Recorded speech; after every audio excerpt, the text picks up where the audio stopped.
Rebel Seclocha here at the 2025 Cattle Industry Convention, and joining me now is Jacqueline Wilson, a member of the Nebraska Cattlemen, to share about some policy updates.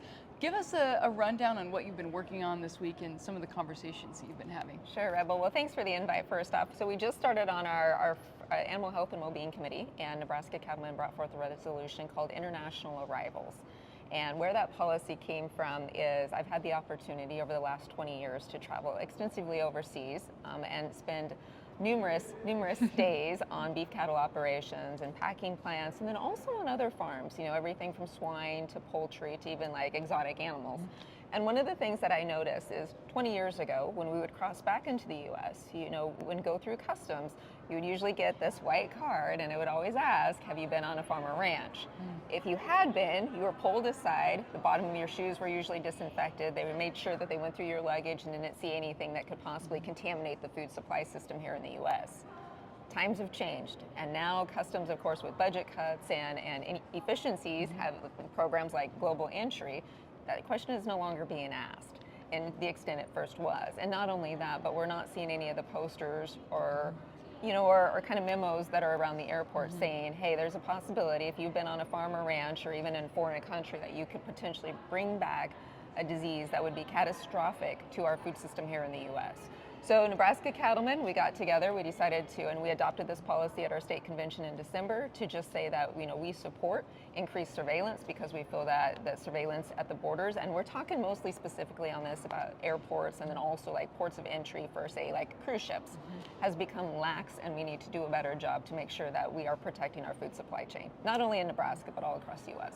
Absolutely. Well, very meaningful policy for sure. But as a grassroots organization, taking an observation of your own and taking it through the policy process, shed some light on how these resolutions are crafted and how they trickle through the system. Well, it's awesome that you say that because, time and time again, we always push that it starts from the grassroots. And I can tell you, I wrote this resolution in my shop office in western Nebraska, with the closest town being an hour away. And now here it is being adopted into policy at National Cattlemen's. And so it's amazing to have that ability to be able to write a policy. Well, to see a problem.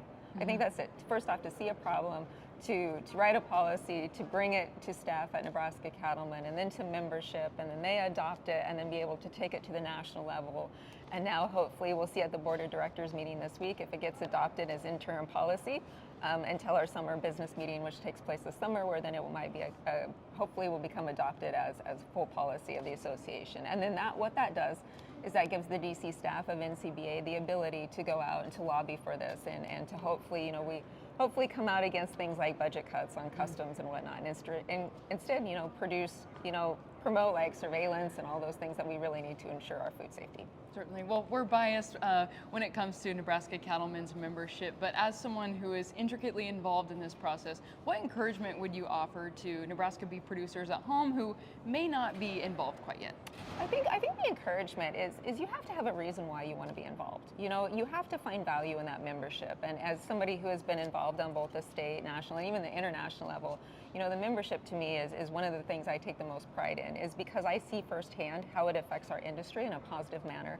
We're at the forefront of having these serious discussions about some of the sometimes somewhat controversial topics affecting the food supply and the animal industry in general. But at the end of the day, I really appreciate the respect of those people around from fellow producers and the willingness to compromise and to come to a consensus on what's important for the industry, because the thing that we sometimes forget, why we're maybe focused in Nebraska, is there's a lot of demographics in the U.S.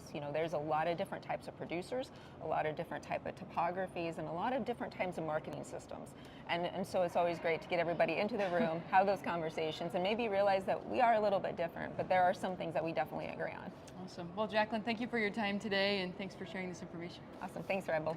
Once again, that's Jacqueline Wilson. She's a producer, advocate, and intricately involved with Nebraska Cattlemen. Of course, Nebraska Cattlemen is bringing you all of our coverage from the 2025 Cattle Industry Convention here in San Antonio. I'm Rebel Seclocha reporting.